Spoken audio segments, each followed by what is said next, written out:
With the focus firmly on COVID-19, there are fears thousands of cases of other diseases like cancer may go undiagnosed and untreated. Visits to the doctor have dropped dramatically, and experts are warning the health system could be hit by a tidal wave of disease in the next 12 months. Medical reporter Sophie Scott has the story.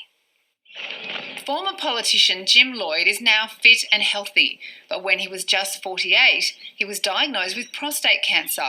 He gets a referral for a blood test each year to make sure it hasn't returned. That turned up in the post literally, the middle of March, and it was right at the start of the pandemic, and I thought, I'll get around to it, and I just put it on my desk, and that's where it sat, really. Cancer experts are worried many others are putting off their tests too. We are concerned because the latest data indicates that there is a 60% reduction year on year in the numbers of men who are presenting for a prostate-specific antigen test, a PSA blood test, which helps us diagnose cancer. And this is a terrible statistic. During the COVID-19 pandemic, you might be putting off seeing your doctor, but that's not a good idea. A new campaign is urging people to get screened, saying as many as 7,000 cancer cases could go undiagnosed. The risk of contracting the virus is there and real, but you can take precautions to prevent that.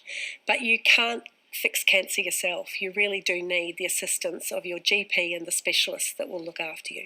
Doctors are worried people with chronic conditions like asthma and diabetes are also going unchecked. If you do wait for a very long time, it may actually go from being a treatable condition to an untreatable condition. General practices are safe. They're probably safer than going to your local supermarket. What we don't want to see is a tidal wave of new diagnosis 12 months down the track.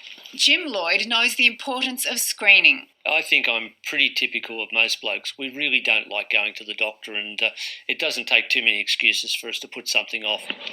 He's going to get his blood test this week. Sophie Scott, ABC News.